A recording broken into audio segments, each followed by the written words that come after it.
Welcome to Thoughts on the Market. I'm Andrew Sheets, head of corporate credit research at Morgan Stanley. Along with my colleagues bring you a variety of perspectives, today I'll be talking about why good data is good. It's Friday, June 28th at 2 p.m. in London.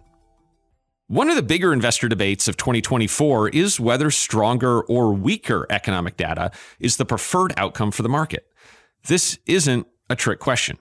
Post-COVID, a large spike of inflation led to the fastest pace of interest rate hikes by central banks in over 40 years. And so there's been an idea that weaker economic data, which would reduce that inflationary pressure and make central banks more likely to cut interest rates, is actually the better outcome for the market. Those lower interest rates, after all, might be helpful for moving the market higher or tighter. And stronger economic data, in contrast, could lead to more inflationary pressure and even more interest rate increases. And so by this logic, bad data is good, and good data, well, would be bad. This bad is good mindset was prominent in the autumn of 2022 and again in the autumn of 2023 as markets weakened on stronger economic data and fears that it could drive further interest rate hikes. We saw this idea return this year amidst higher than expected inflation readings in the first quarter. But we currently think this logic is misplaced. For markets, and certainly for credit, we think those who are constructive, like ourselves, are very much rooting for solid economic data. For now, good is good. Our first argument here is general.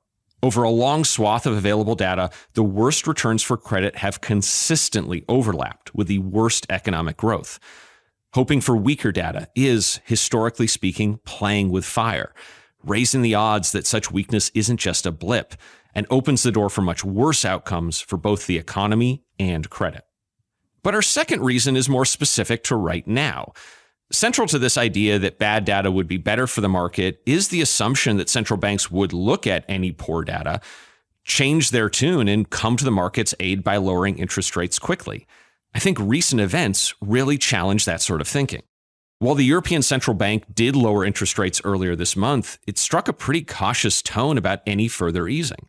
And the Federal Reserve actually raised its expected level of inflation and projected rate path on the same day that consumer price inflation in the U.S. came in much lower than expected. Both increase the risk that these central banks are being more backward-looking and will be slow to react to weaker economic data if it materializes. And so we think credit investors should be hoping for good data, which would avoid a scenario where backward-looking central banks are too slow to change their tune. I'd note that this is what Morgan Stanley's economists are forecasting, with expectations that growth is a little over 2% in the US and a little over 1% in the euro area for this year. We expect the economic data to hold up, and for that to be the better scenario for credit. If the data turns down, we may need to change our tune. Thanks for listening. If you enjoy the show, please leave us a review wherever you listen and share thoughts on the market with a friend or colleague today. The preceding content is informational only and based on information available when created.